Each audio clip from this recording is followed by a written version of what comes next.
global happenings today. We communicate, we analyze global news.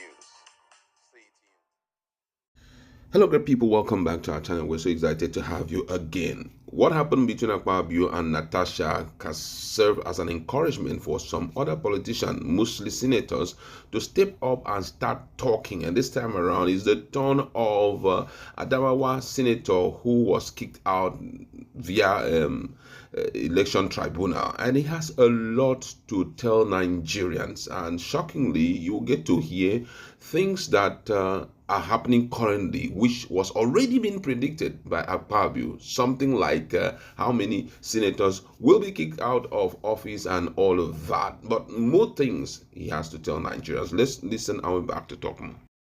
Even the word that I used them for lack of more serious words to use. So it's worse than you said? Yes, it is worse according than I said. To you? Yes. Now, let me start about myself as a person. Remember, in this very studio, I accused Akpabio of one of the people who come together to say that I was out of the Senate. Because when the 10th Senate, when I won election to the 10th Senate, I became like a de facto DG campaign to Senator Abdulaziz Yari. In this very place where we are in Telescope Hilton, Akpabio came to my hotel room around 2 a.m.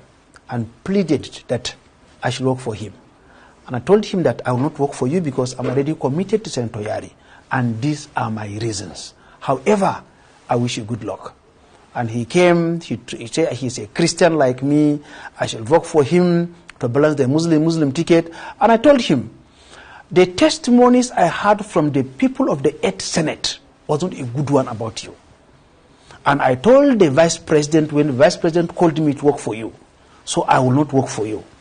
And one day they said there was a meeting in room, in floor 4 of Telescope Hilton, and they were dashing out $10,000. I told him I'll not collect the money. Now, after the election, one of these days we were in his house, and we had a lengthy discussion. And he started taking me around the house. And he said, do you know that I have a chapel in my house? I said, wow, you have a chapel here. I said, let me see. We went there and he showed me the chapel. And in the chapel, he told me that, you know, you are my brother. I said, yes. He said, 5 senators will leave the Senate. He said, 5. I said, how did you know? He said, I'm the Senate president. I know 5 senators are leaving. And true to what Akpabio said, 5 of us left. You had no idea you were one of them. I was no idea that I was penciled for removal myself. So, when I was in the Senate, I traveled to Kenya on a parliamentary assignment. I spent my own money, about $14,000. I submitted paper for reimbursement. They refused to pay me till this very day. Before I was removed, I already obtained Angolan visa to represent the Senate at the IPU conference in Angola. The practice has been, even if you are not a senator or a member of our House of Representatives, as long as you are you are representing the country. In fact, former senators or former members of the House of Reps still represent Nigeria until new people come in and inaugurated. He told me back from the airport. That is Akpabio. My salary for that month, I was moved on the 19th by federal government rule of engagement. After 15th, you'll be paid your full salary. My salary, I was moved on the 19th of October. My salary was not paid for that month on the orders of Akpabio. And let me tell you one worst thing that he did. There are 109 senators. Now, 5 of us were removed. 2 left. Umahi left to become Minister for Works. Gaidam left to become Minister for Police Affairs. Now making 7 senators left the National Assembly. Out of the 7 senators who left, Akpabio sent their official cars to their houses. Every senator that was removed from the Senate got their own official vehicles, leaving only Senator Abo alone. Senator Darlington got his own. The two senators from Plateau, the other Senator Ohere, the 4 of us removed by the court. They all got their own. And the 2 that left before me, that I screened them to become ministers, because they come for screening, and then I screened them as a senator. They also got their own car. They left before me, yet they got their own car, leaving me out of the 116 senators sworn into the 10th assembly. Because I challenged Akpabio, I was the only senator that they refused to give him the car. That is the vindictiveness of somebody called Akpabio. Well, it sounds very personal, doesn't it? I mean, of course, for you, it's pretty much personal. I mean, so this is your payback then, is it? No. I don't pay back. I am just trying to, I laid a foundation so that I will come to the Natasha. All right, welcome back. My colleague is in the house. Senator Abo of Adamawa State has opened up a lot of cankerworms and had made Nigerians to understand the vindictive approach of Akpabio, the fact that he wants to make that position a very fearful position, talking about the Senate President position. What's your standpoint on this? Do you think that all of this is an orchestration just to make sure that Nigeria turns out to be a one-party system submitted totally to, the presidency? There's no smoke without fire. You must agree with me that before now there have been 1 or 2 things said about Godswill of Akpabio. Though he seemed to be jovial, but everybody knows that behind the smiles, behind the jokes, is a man who has the capacity to be ruthless if crossed.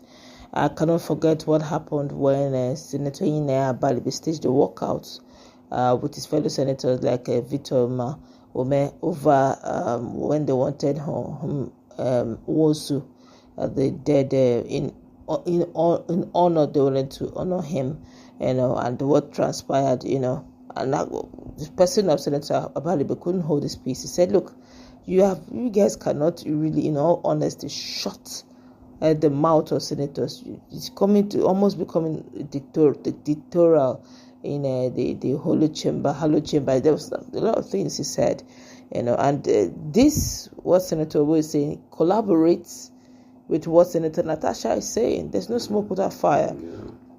And if this continues in this fashion, already just a few hours ago, the whole thing flooded in the internet where Adamso Shomele and Okpebolo were celebrating and, thanking God. At the beginning, when they heard that Igedalo will be going to court, I just said in my heart, I didn't say anything, but I didn't bother following all their tribunal because I knew the end. Everybody knew the end. I knew the end, and I was surprised that Igedalo would fall victim after what happened to Peter Obi. One of the people who were wise enough was this guy that was the LP gubernatorial candidate. He knew it was bad, it was not fair, it was not credible, but he will not waste his resources to go and contest. Even though he was a former NBA president, he should be able to, attest to his sector. But he didn't want to. He knew what was obtainable. And it wasn't shocking. Most Nigerians that saw the video, they were not shocked. We knew the end of the result before now. Of course, we can congratulate them. We can't continue in this fashion. We cannot. In all sincerity, it looks as if, look at Bola Ahmed Tinubu woke up against the Constitution, gave a command that is above the Constitution, and said Fubara stands suspended, and so Administrator is now being kicked in. He came in. The same reason why they removed Fubara was a case of that Fubara did not present budget for them to look through and see if it was properly done. It is still the same budget that have not been presented, that the sole administrator is running with, and Supreme Court did not see anything wrong with it. The executive arm goes up. They speak above the Constitution. The Constitution now is beneath. The judiciary, sometimes interpreted the way that suits the politicians that are coming closer. Everything just seemed to be, and all of these people are watching. And the funny part is, whatever it is that they're doing now, the next one, if of course they don't ask for a third term bid, because the way the Senate is going, if care is not taken, towards the end of 2026, we will be hearing a third term bid. And I will not be surprised. Okay, better still, they may allow the second term because the president have not done the second term. Then maybe middle of the second term, there will not be a third. Yeah, there will not be a third term bid, of which anybody that opposes it, you will not see the Senate again. Exactly. So everybody will become fearful. Make I not lose my seat. I know after all Nigerians are not complaining. In all honesty, we can't continue in this fashion. And okay, Nigerians have heard this information. What next? We are used to, if it's information, average Nigeria can tell you exactly what to expect in a corrupt society. But the question is, what next? But yet, people love to jackpot to another country where things are working. But you don't want to sit back and correct your own country. And some of these senators, some of these politicians, their children are abroad, living a proper life. But here in Nigeria, this is where the money bag is. They make the money and send the money to their children abroad. Well, everything all boils down to one thing. Now that Senators Abo have actually exposed what Senator Natasha have been trying to say all along, the only thing Nigerians are actually sleeping on is that the allegation part. What about the other part that Senator Natasha mentioned? No one is talking about it. By the time they close in and turn Nigeria to a product where they are the ones, instead of us being those who employ them, they now become not even the employer. The owners, they now become the rulers and the owners dictators of and the owners of Nigeria. Then that's when it becomes difficult to break it. Well, that's where we're going to wrap it up, if you ask me. All right, well, let's